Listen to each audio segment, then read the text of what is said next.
Good afternoon everyone, my name is Lewis, welcome back to the channel. I hope I find you all in good health. Today I'm going to be talking about 3 albums that I've listened to recently. I'm going to give you my thoughts on each album in turn and why I would recommend them to you. So first out the gate today is a 1978 release by an artist by the name of Lonnie Jordan, and the album is called Different Moods of Me. There you go. That's a lovely cover. Yeah, I really like the way it's backlit as well. That's sensational. Great moustache as well, full bodied. If you're going to go for it, go for it. This is a lovely 2-step classic R&B from the multi-talented Jordan. Truth be told, when I bought this album a number of years ago, I bought it for a particular track which was in vogue at that stage. So I'm really glad that, you know, a decade and so on later, I still have this in my collection. And it's an indication of how my tastes have changed, because the more I've actually listened to this album, the more I've come to appreciate the content which is contained within it. So yeah, I'm going to pat myself on the shoulder for not just getting rid of it, but actually sticking with it and discovering new things that if I didn't put the effort in, I just simply wouldn't have known about. So with this particular album, I really do appreciate the strong lyrical content and quality to be found on it. It is mature and self-reflective, so it's not really a bubblegum album as such. It's somebody who's been around the block a bit. So yeah, I was certainly touched by the lyrics on here. There are delicious harmonies and melodies to be found on this album, indicating a high watermark of creativity and musicianship. So yeah, it's a high standard. Don't be fooled, it really is. I have the feeling, but I've got no evidence to support it, that Mr. Jordan quite easily could have made a more commercial and catchy album, other than, as different from what I've got in my hands now. He was certainly capable of it, and I just think he made a creative, decision to steer away from that and do what his heart told him to do, and just went with it regardless of the financial or kind of like kudos. Because yeah, I'm sure he can have made a commercial album, made shed loads of money, and would have been quite happy with that. But from the creative point of view, he just said, no, this is what I'm going to do, this is how I'm going to do it, and for better or for worse, that's how it's going to be. Now, I fully appreciate this style and this stance, and well done to you, sir, because yeah, you put together a nice body of work here, I can't deny it. So particularly in London and of my particular age group, this album had a certain underground cachet to it. But nevertheless, unfortunately, it slipped out of popularity as such, or kudos, and yeah, people totally forgot about it. But I'm glad to still own it. Yeah, one of the things I've strongly highlighted was I urge you, as those who are interested in music, to give this album a chance. This gentleman deserves respect for his output and his actual skill. This, of course, there's more popular artists out there who are less talented, let's say, than Mr. Jordan. So I just want to give him a chance, The tracks that I would recommend from this album are Grey Rainy Days, Junkie to My Music, and He Used to Be a Friend of Mine. Really good tracks there. So hopefully when you take a listen, you will enjoy them as much as I have. The notables on this album would be Susan Buckner and Deborah Pratt, who share vocal duty. They did a really good job on here, so bravo to you ladies. So that's the first album today. The second album is the controversial one, and it's from 1966, and it's done by 2 actual bands. First part of it is the Swingle Singers, and the second part is the Modern Jazz Quartet, and the album is called Place Vendôme. There you go. That's a really nice cover. It's not the original cover. That's super boring. It's on the Philips label, and it's just the two groups merged for a photo. It looks it's super staged. It looks horrible. This one's the far more interesting cover. This is a glorious fusion of classical and jazz genres. And I'm going to state at the outset that despite, putting myself in the firing line for some of you sniggering at me for showing this to you and, contorting your faces and go, ooh, that's horrible. I don't know why you would be. No, give this album a chance if you've never heard it. I'm certainly glad that I did. And this has, not pride of place, but it's important in my collection of vinyl records, and I'll go into that in just a moment as to why that is. Yeah, hands down, this album is absolutely fantastic in my opinion. So just to explain, the Swingle singers have a party trick, and that party trick is to do vocal harmonies to classical music tunes. Basically, that's what they do. They're very good at it. No doubts about it. I've got 2 or 3 of their albums, and I'm freely going to admit that I like what they do. This is my favorite of all the albums I've got by them, and it's elevated for one simple reason from the other albums, and that's the modern jazz quartet's input. They take what is already good material and they elevate it to a completely different level. They do an absolutely fantastic job,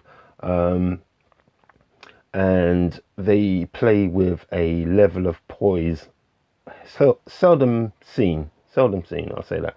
I kind of got tongue twisted there because I wanted to use the word poise because I knew it would be appropriate, but I was just trying to work it in there somewhere. Yeah, the modern jazz quartet, they got poise. They certainly do.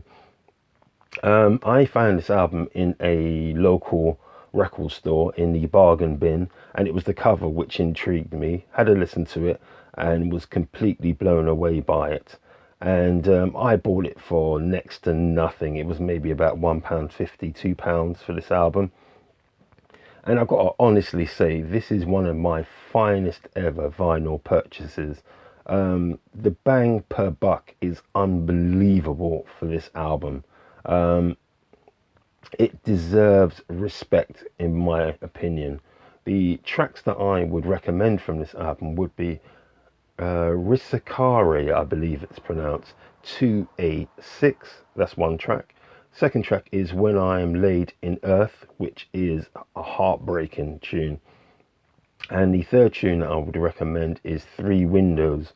Now, yeah, I've been wittering on how much I like it, and essentially the reason is this album, as opposed to a lot of the albums I've got in my collection, which I would say superficially I like more, this album actually elicits an emotional response in me. The tracks that I've mentioned, when I'm listening to on my own, with headphones on, and just, everything else is just not, I'm just listening to the music. Yeah, my bottom lip trembles. I ain't gonna lie to you. I get I pretend that I've got a bit of dust in my eye and I'll be all right. It does that kind of thing to me. It's absolutely fantastic. It's an experience, and I kind of want you to share it, that experience. Hopefully I'm not just me alone who thinks like that.